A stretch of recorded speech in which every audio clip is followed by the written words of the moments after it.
Greetings, beautiful viewers. This is Smitten. Once again, the Fail series returns. This time, I'll be covering my current obsession, Ji. For the uninitiated, the Fail series is my original Smite series where I used to pick up a god for the first time and poke fun at how I play so that both of us can learn from my mistakes.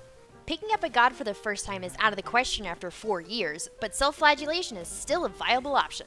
So, diving right in, we can see that the enemy Ji is dipping off into the jungle to clear the mid camps, while my earlier indecisiveness also led her to secure the right mid camps as well, as I seem addicted to dancing in lane after being outpushed for the first 3 minutes. After needlessly verifying the loss of right harpies, I return to lane to find Thoth ready to put the moves on Raijin. The stun goes off, and instead of using my 3 to initiate, I'll just walk into combat and engage with my interruptible 2. My decisions totally nerf my damage output, and Ji returns to finish me off.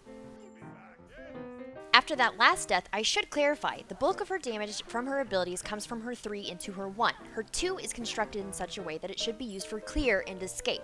Using it to initiate, especially on a god with an interrupt, is a good way to increase your death counter. Match-wise, I'm once again finding the mid camps have been lost, and while left jungle is full of potential, I decide engaging with the deficit in farm is beneficial for all. While I learned my lesson and initiate correctly, I do so in front of a full minion wave and am surprised by an enemy support in mid lane at 5 minutes. Popping my pal out to escape Kuzenbo's ultimate, I land one of my chains just in time to hear that enemies are incoming middle. Seeing Ji enter from the jungle, I foolishly drop down to engage on Kuzen before coming to my senses and trying to flee. To no avail as I'm out on my own and an easy target. At this point in the game, I've achieved 2 deaths and a 3-level deficit in comparison to the enemy Ji. If you're an astute viewer, you've noticed how seldom back harpies have been on cooldown, as well as just about every jungle buff you could have asked for. Regardless of my lack of farming prowess in the jungle, I have managed to steal my opponent's speed buff twice. While these small victories do amount to something, the lack of prioritization on clearing camps hasn't helped my current situation. Take this situation as an example. I decide once again to casually stroll by mid harpies in favor of showing up late to assist Bologna with fire harpies. As they go down, I weigh my options. Clear the jungle camps to catch up on farm? Go directly to mid harpies? Nah, let's check out what's going on in mid lane before deciding to teleport into right harpies. Upon arrival, I'm surprised to find Ji, missing her completely with my teleport and several swipes of my 2, drastically mitigating the damage I can dish out. As the enemy team arrives, I try to pop my pal out for safety, but find I'm a millisecond too late. No better time to switch over to instant cast, right? It's been a stunningly uneventful 3 minutes since the last death. I did manage to activate proper jungling decision making and get some much needed farm in. I managed to gain on the enemy Ji, though I'm still behind. Speed buff is up, left mid camps are coming up, and left back harpies are waiting to be liquidated. Correctly prioritizing my speed buff, it's once again time for this baby jungler to do some critical thinking. If you've been paying attention, you'll know that instead of opting to circle around the left jungle and clear up the camps, I'm going to wander back into mid to take in the scenery. As I enter the lane, I encounter Medusa wildly out of position. What better time to go for it? The answer is after Shifter Shield. That's the better time. Some lessons you have to learn the hard way. It's 27 minutes in, I've done my catching up, and my team decides to do something ballsy. The enemy has just completed Fire Giant, and we gotta do something to turn the tide. As we engage the Gold Fury, the enemy team is already inbound. We have just a few crucial seconds to secure and get out of dodge. The enemy Ji arrives in time to position idly in the distance. I take it as a challenge and initiate onto her as the Gold Fury drops. We've done it! Secured the objective and should be leaving, as we're still behind and they have Fire Giant. I don't even know what exactly knocks me out of 1,000 cuts, but without my escape, I find myself in a vulnerable position. Barraged by barrels with the heavens raining down on me, my Aegis isn't enough to gain me the distance I so desperately needed. My team and I have successfully delayed the game long enough to catch up. While the jungle camps are all up on my side, I'm very nearly finished with my build, and there's a team fight at Portal Demon calling my name. Unfortunately, 1,000 cuts doesn't clear roots, so I'm forced to sit there like a jackass before rushing blindly into the heat of the crossfire. I've apparently still yet to learn that I'm not a frontline god and focus my efforts on warriors and guardians instead of squishies. I whip out my pal out, I look to the other side of the wall and discover Ji seems to be more affected by gravity than most. Seriously, why can't she clear the wall? Full build is active, speed buff online, an enemy once again in possession of Fire Giant, and our Bologna is getting herself into trouble at the fire pit. With my team lagging behind, now is definitely not the time for an engagement. But when does that ever stop me? I get the overwhelming feeling of heroism and engage on Erlon, and finally get the sense to use 1,000 cuts to get out of the firing line. Both teams have now arrived and the enemy Ji is pretending to be impressive. After hiding behind the wall, I emerge and decide to compare polls without reason. Turns out we're equally unimpressive, and after landing 2 chains, I decide to jump down into place dangerously out of position. With the rest of my team in base or behind the wall between me and Speed, I use my teleport to re-engage into the center of a 4-man dog pile. At 39 minutes, we're closing in on the last big fight. Make it or break it, baby. The engagement begins with a battle over wards, where we come out on top. Both teams are in position, and the enemy Daji, who still isn't level 20, ends up on the losing end of the opening engagement. As she burns her ultimate in a panic, the enemy team seems to back off and split up, while Erlong and Daji both take a blast from Thoth to the face. While I'm pestering Medusa, the enemy team loses 2 players in the early stages of the fight, triggering a clear moment of doubt. I take the opportunity to engage on Portal Demon while my team zones the straggling survivors. As the enemies are pushed back, Thoth thinks about assisting me but notices I've got this more than covered.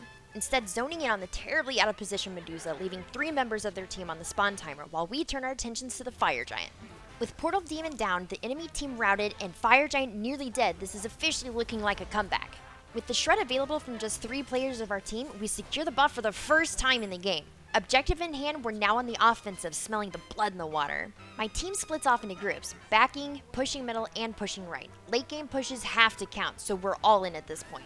Bellona pauses at speed buff to give me time to catch up to her so we can move in on right tower.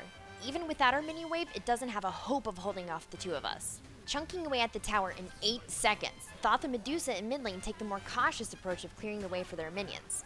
As the tower falls, we take the gold lead for the first time in the game when it no longer matters. I opt for the safer route through the jungle to link up with mid lane as the team disagrees on which lanes to prioritize.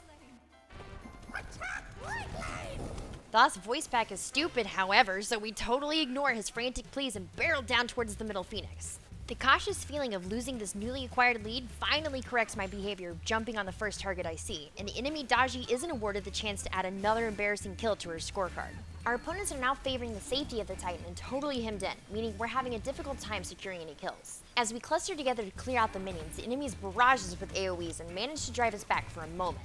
With ults raining down on us, I'm the worst for wear and managed to make my escape with the help of Aegis and Kepri's ultimate. Not to worry though, I save these back camps to use for moments like this and let Bloodforge bring me back up to half health.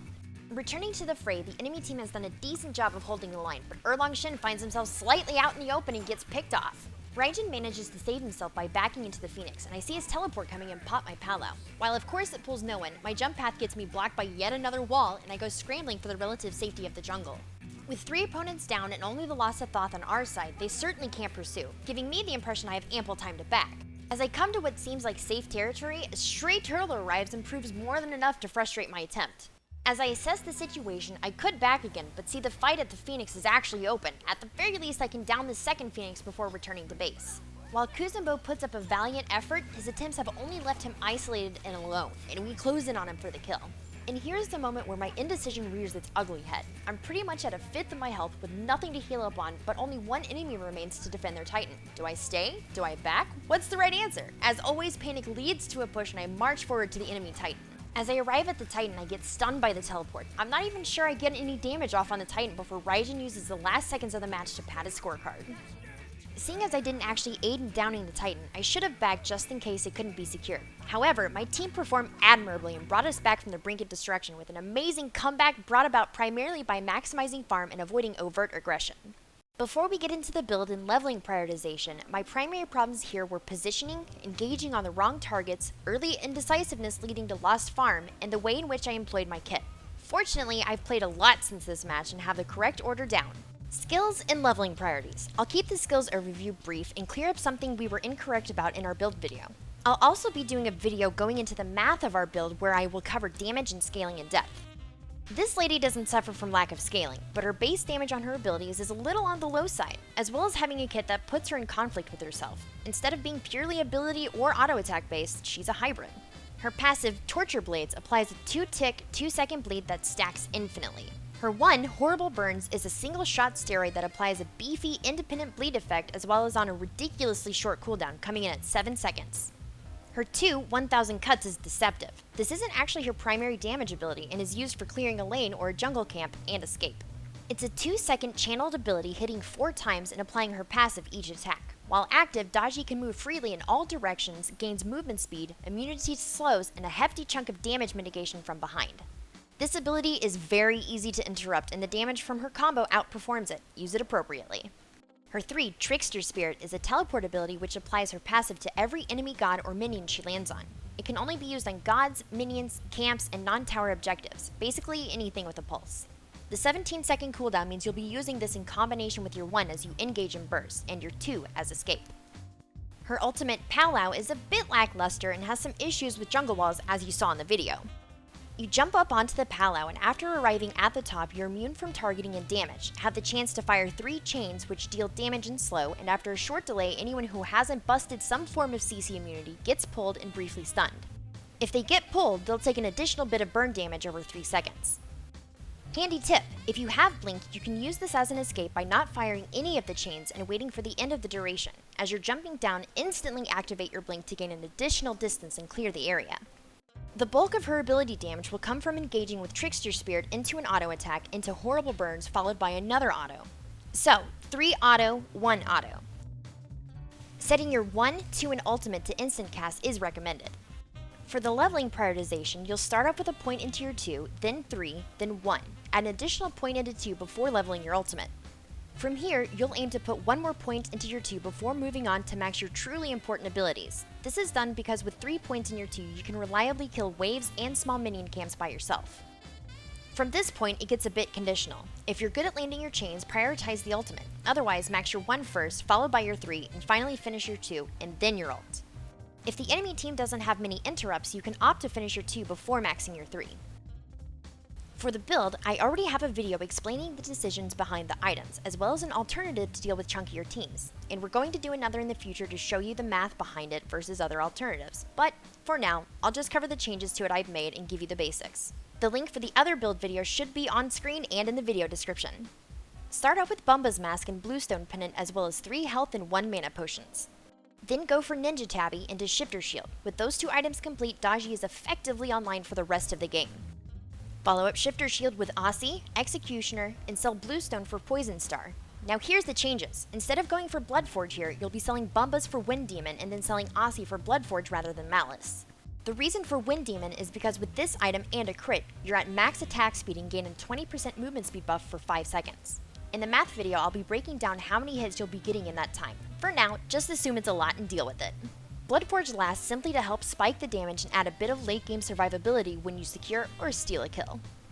This build doesn't fall off in the late game, and you can easily mop up a teamfight while other builds have Daji waiting on cooldowns and cowering in a corner. Again, both the original build video with the alternative build and the math video will both be on the screen and in the description when they're here. With that said and done, the Daji fail video is concluded. Don't forget to comment below on what god you'd like to see in the next fail video, and rate the video while you're at it. Furthermore, you can catch me on Twitch where I do live build sessions and play with the subs I recorded this video with, as well as Twitter and Facebook and all the typical social media nonsense. Links in the description. If you enjoy my content and find yourself smitten for Smitten, drop me a subscribe. Much love and luck in your future matches, and I'll catch you in the next one. Mwah!